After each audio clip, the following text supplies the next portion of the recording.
Sejumlah distributor pupuk di Bondowoso mengaku keberatan rencana Pemkab untuk merealokasi stok pupuk yang masih tersedia ke wilayah yang stok pupuk subsidinya sudah habis.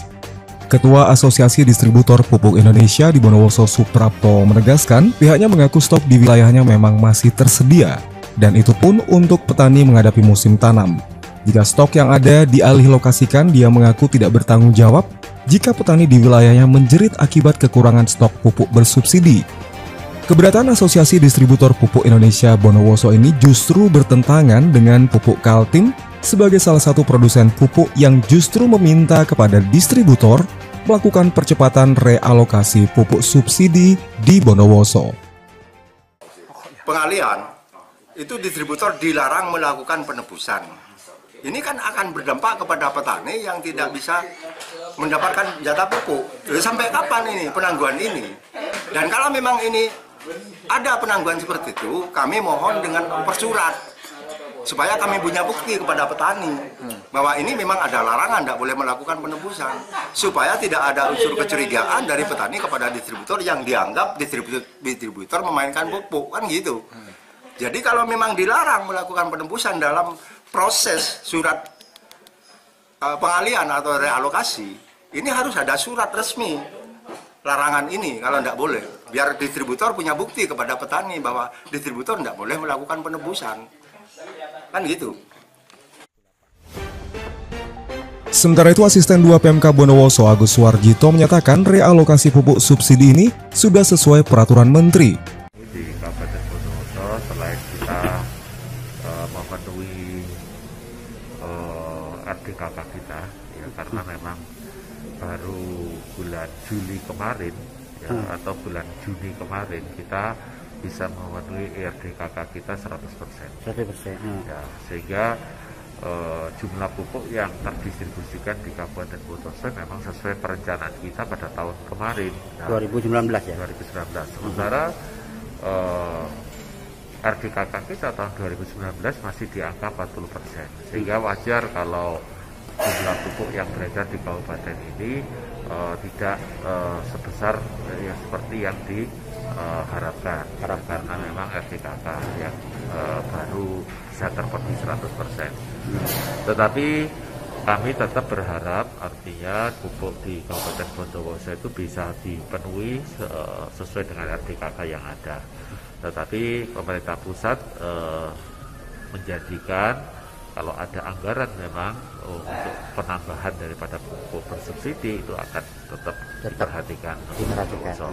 Sedangkan upaya-upaya kami di Bondowoso sementara ini sambil menunggu tambahan pupuk, kami akan melakukan relokasi daripada pupuk yang tersisa. Jadi kita mengefektifkan cadangan pupuk yang tersisa baik itu di produsen maupun di distributor yang ada sekarang. Sementara memang yang di produsen itu kami tahan dulu karena waktu kita masih ada 6 bulan ke belakang sampai Desember. Jangan sampai nanti ada betul kekosongan ya. Oleh karena itu distributor sekarang yang masih ada dan beberapa distributor yang kurang dan termasuk juga kiosnya itu nanti akan kita lakukan relokasi di Kabupaten Bondowoso ini. Dan tentu saja sesuai. Senada dengan Agus Suwarjito, Sekda Bondowoso Saifullah mengaku akan menindak tegas distributor yang melanggar aturan dan kebijakan pemerintah kabupaten. Ini jangan kita lepaskan ego sentral ya. Apapun alasannya, ada kebijakan dari KP3, saya selaku Ketua, bahwa ketika petani itu ada kekosongan dan di kecamatan lain itu masih ada yang ada, maka ini bisa ditarik. Itu kebijakan. Jadi jangan berpikir kita nih kecamatan Pakem dan begitu. Nah, ketika kecamatan Pakem masih ada dan kecamatan Sumber Beringin membutuhkan, ya monggo kita. Ini kan ada dua negara Republik Indonesia dan negara Kabupaten Bondowoso. Jadi distributor yang memang melawan dengan kebijakan KP3 ya kita cabut.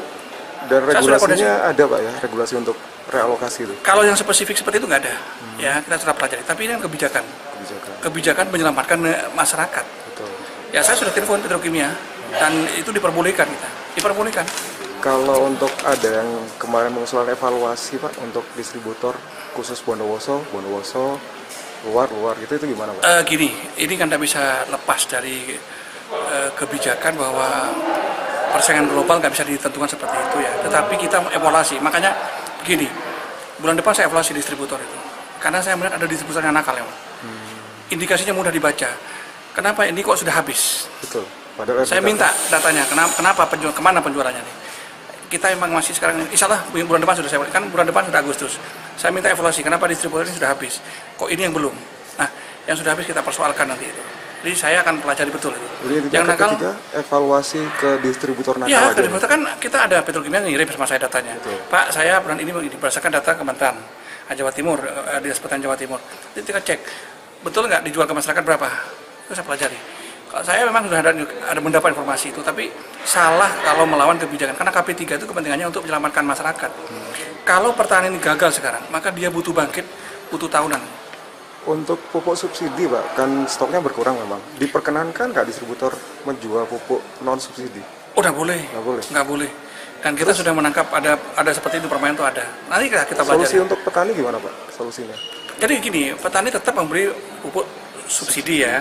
Tetapi karena ada keterbatasan, ada salah perhitungan kita, maka petani dihimbau juga untuk membeli yang organik, bukan non subsidi. Gitu. Tapi kalau petani membutuhkan untuk cepat non subsidi, ya itu hak petani ya. Tapi kita harapkan subsidi membeli, tapi organik juga membeli, karena kita mau pindahkan, bukan mau pindahkan, tanah kita sudah basah, pH-nya sudah tinggi, maka kita menurunkan seperti itu. Dari PMK Bondowoso, Yudi Sebastian, BSTV memberitakan.